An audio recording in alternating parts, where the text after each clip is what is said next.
This time, we are heading off the beaten path. A hidden 4x4 trail calls us deeper into the wild with rocky climbs, breathtaking views, and the kind of adventure that makes your heart race.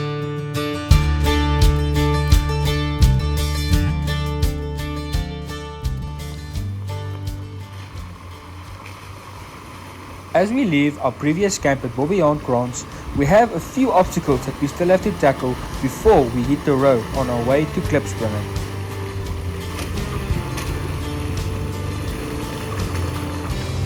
If you haven't seen our previous camping trip to Bushveld yet, be sure to check it out.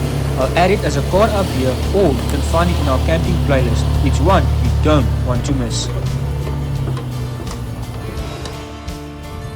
So we're coming out on that side and things got very messy very quickly. It's very wet here, but yeah, we are on our way now.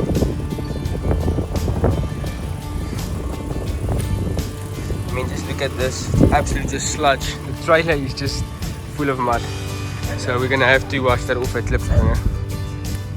And yeah, I did not think it was this wet, to be honest.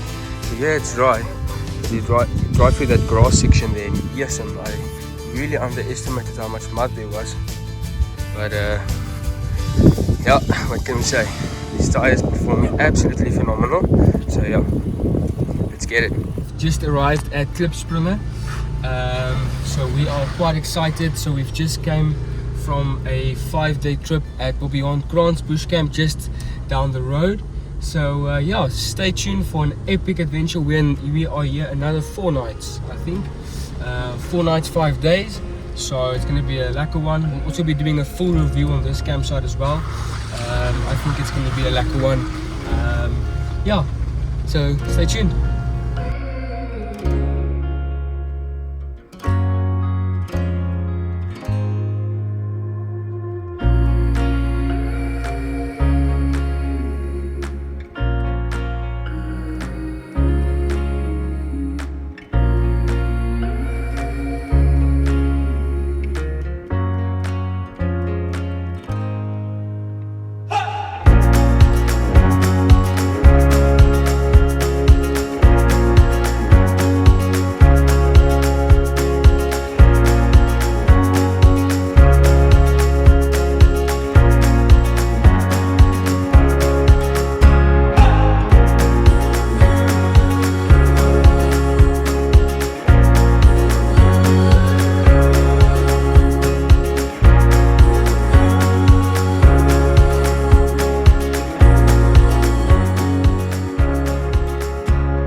So last night we arrived quite late at Klipspringer, and we wanted to still film setting up camp, but we were just so tired. Ended up finishing setting up the camp at about 7:30, and then we went for a lekker burger at the local restaurant here, which was absolutely lovely. So yeah, stay tuned guys, we will be showing you guys the facilities, share the pricing and show you guys the different bush campsites that they have here. And yeah, so far we've just been chilling. We've taken a small walk around with the little one just to see what facilities they have here and how it looks, and it's just absolutely beautiful here as well. But yeah, it's been a blessed one, and we've already ate like a breakfast this morning, like a bacon, eggs, and already have my second cup of coffee in. So yeah, it's been a blessed one. So if you're new to the channel, hit that like button and comment if you've been here below. And see, the little one is crying, throwing a little bit of a tantrum there because he wants to swim, but it's too cold to swim. So yeah, and hit that subscribe button, it really helps out the channel. And let us know in the comment section below if you've been here, or if you've been here in other campsites around this area or this vicinity, and we'll share with you guys as we go along.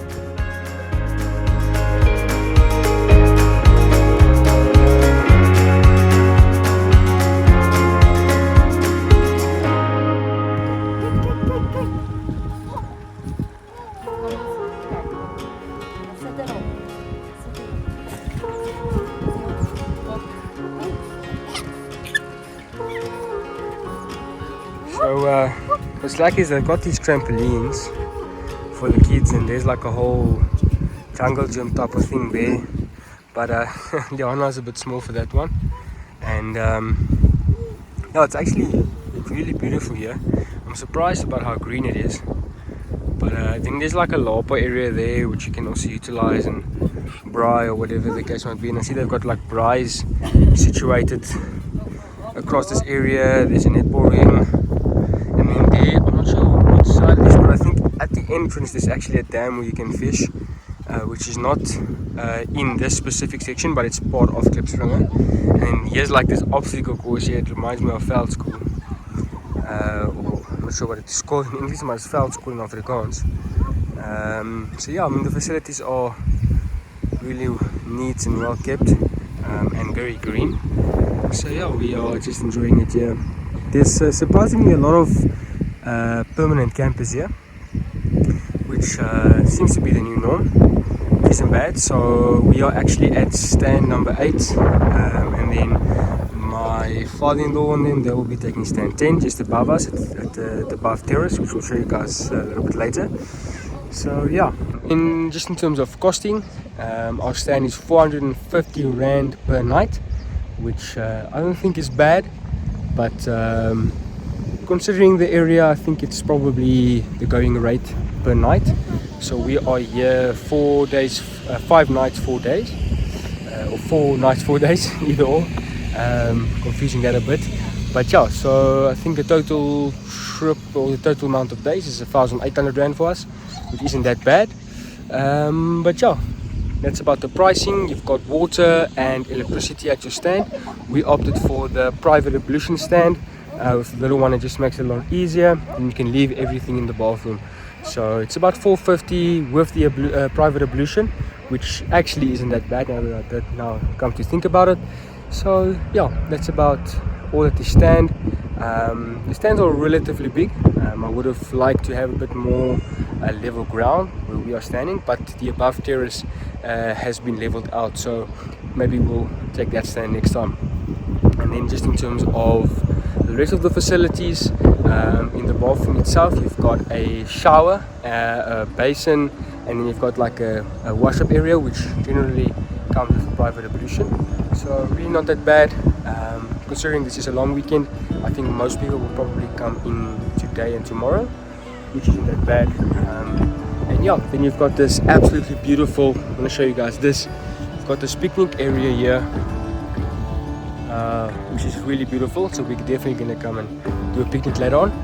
But yeah, and then we'll show you guys the stand and the different sizes a bit later. And as timing would have it, our family joins us again. What an absolute blessing to be able to do this with our family.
After setting up the rooftop deck for the second time, It was time to unwind, chill around the fire and just take in what the bush has to offer.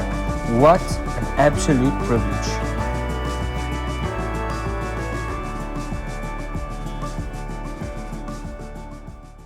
Okay, so after my parents-in-law came in yesterday, we just enjoyed like a day around the fire, and then we had some rain last night, which was quite pleasant, but also it's very cold today and very overcast. And apparently they have a 4x4 route here, which we're gonna go and try.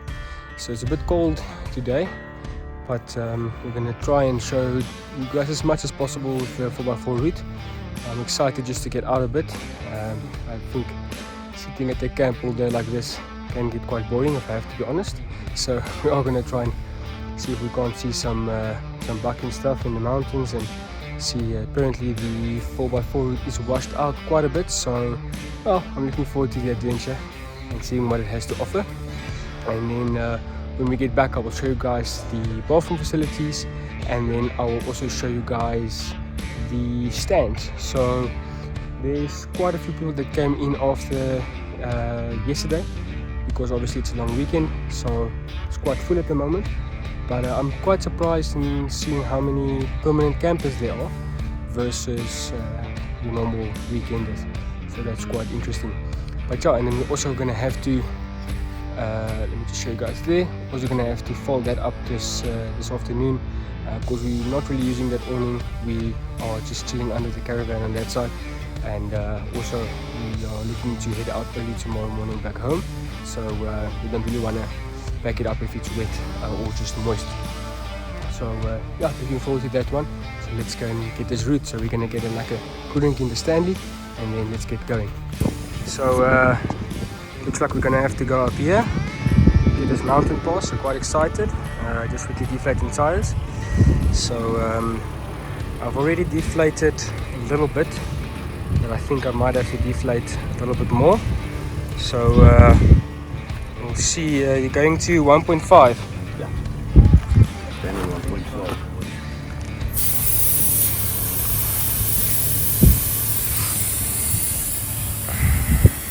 The deflated tires, and as you can see, not even started the route yet and she's already sleeping, so that's what we want. So yeah, let's tackle this route.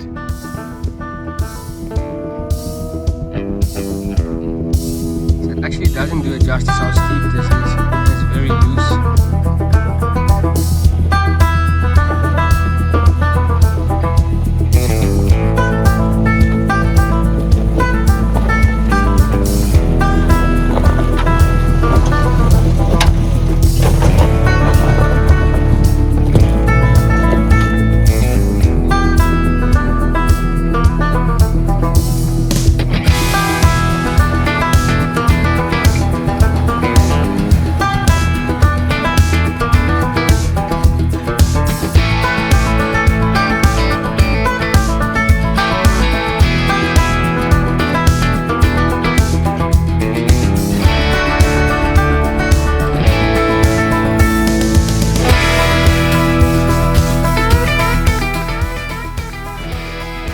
So, just to show you guys, we still need to go all the way up there and then over that section there, I presume. And it's quite intense here, you can see. But yeah, I'm really enjoying it. And yeah, just can't be more blessed. I mean, this view is just absolutely insane.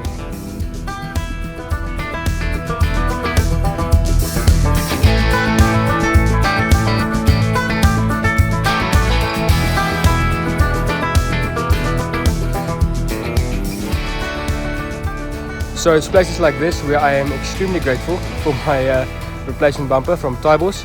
So massive shout out to Kenny and them from Taaibos 4x4 and accessories. As you can see, my bumper is literally almost touching the ground, and it's just been giving me that extra bit of clearance with a stock suspension. So if you don't know about them, I'll pop them in the description below. But yeah, really happy with the bumper, how it's been performing. Here's some feedback on the tires. They're doing extremely well. Really impressed with them. Running 1.5 bar at the moment, which I think is more than enough Probably can go down a little bit more, but yeah, had a few instances where there was big rocks standing out, and well, that 10-ply sidewall is doing its job. So yeah, happy with that, and on to the next one. And what do you think about the route so far?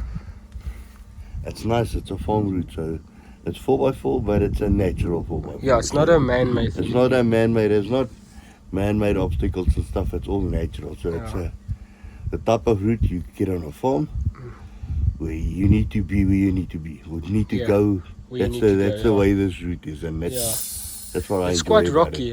It's very rocky. Very Very rocky. Obviously, it's mountain, so this area's got a lot of rocks, and it's Waterberg is rocky. It's rocky. That's what it is. That's true. But it's lovely. It's nice.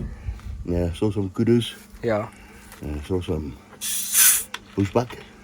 So yeah, it's nice seeing game here, and it's not commercialized kind of thing. Yeah, that's true. It's lovely. I enjoy this. How's your fridge working? You got the flex in the back, eh? I love my flex. It's fantastic. For what you pay for it, it's giving me exactly what I need. I've never had an issue with it. It actually tends to, I think it's a bit quicker to get cold than the National Luna I had in here. So no, I'm enjoying it. It's fantastic. It's got no issues. Is it the 70? 75 litres. 75. I have to maybe think of getting one like that in the blocky myself. Especially like for days like this, because it's colder than a cooler box. You don't waste ice. You stuff in the cooler box. You got your ice in. It's nice. You got a dual compartment, dual doors, which also makes it nice. Yeah. And you find on the National Luna kind of thing where you got that little lid on. That lid always tends to ice up. So with the dual compartment, you don't have that. Yeah, that's true.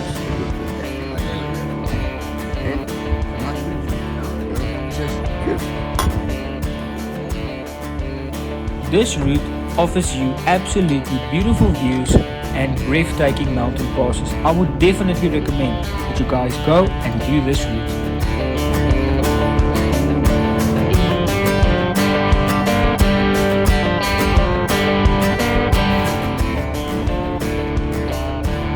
So just before ending the route, there is what you will call a small river crossing.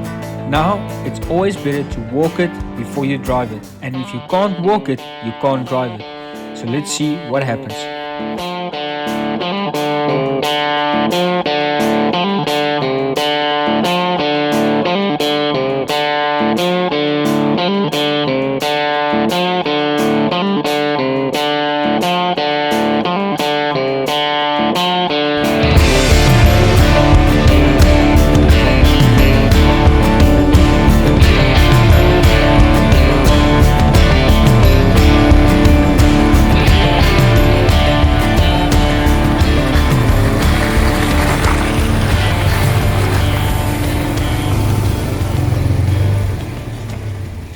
So that's about the route, guys. We are almost done. We're just driving at the back end of the farm, closest to the roadside. So it's quite a lacquer route, I have to be honest. It's probably a good 2.5 hours, the route itself. There was that small crossing just now, which was at least nice and hard at the bottom, so no complications there. I would definitely say you do need a 4x4 and you do need the flock if you want to do that route. I'm sure you can do it with a 2x4 with rear difflocks, but your line placement and your wheel placement is going to be, will have to be very, very good. But other than that, guys, it was a really lacquer route. I think we took a shortcut. I don't think so, because we did follow all the red arrows, so they've got these red markings for the route that shows you where the route is, which helped a lot. So yeah, really good route. We'll definitely come and drive it again. Maybe this time take it a bit slower, because we did leave a bit late. We left at about 12 and it's about 3 o'clock now. So I believe we are going on to the exit route now. So yeah, we're gonna get back to camp, set up the RTT again, and yeah, then I will take you guys around, show you guys how the facilities look, the bathrooms, etc., and our campsite, camp stand, how it looks. I'm sure I've showed you guys all the other things at Klipspringer Bush Camp, which has been lekker. So this is stand number 2. You've got this whole area here. There's your plug point. Then on that side, so stand number 2 runs all the way. I think you've got like this whole area here, and then there's stand number 3 and stand number 4. So I didn't even think this area is allocated to camping, but it seems like it is. I think this is actually like a spot, like I would stand there with the RTT in that corner there, because the grass is a lot more level, and also everything is just grass, which I think is solid. So yeah, this is the public ablutions, not the private ones, and also decent. Does need some maintenance, if I have to be honest. So I am really glad we went with the private ablutions. Unfortunately, when we were there, it was already very cold. But the playground and the swimming pool area is lovely for families, just for a picnic, or just to have the little ones have a blast outside. In terms of the stand, we were camping at stand number 8 and also using stand number 9 because it wasn't occupied, which is a very small stand. I don't even think that counts as a stand. And then later on we moved to the top terrace, which is stand number 10, which I would recommend to book because it's a flat terrace area, like you can see up here. It's extremely flat all the way around, which made it nice and level for the rooftop tent as well. And you just get a bit more bush feeling. I don't really like it being in the road. That's the only negative thing about stand number 8. But that's about it for the stands. But yeah, we are basically on our way out. It is our last morning, so we have packed up early and we are unfortunately heading home. So if you've liked this content so far and you've loved the videos and you've enjoyed our Beyond Grants video as well as Klipspringer Bush Camp, then please hit it in the comment section, hit that like button, and if you're watching on the TV, remember to press up, go to the right hand side, press subscribe and like this video as well. It really helps out the channel, guys, because without you guys we will not be able to do this. And massive shout out to everyone that has already subscribed. We are trying to push hard to get to 1,000 subscribers. We are currently, I believe, just over 700 subscribers, so we praise the Lord for that. So we are really truly blessed, and we appreciate each and every one of you that makes this possible for us. Thanks guys, and shalom, and have a blessed one. And remember, the adventure begins with you.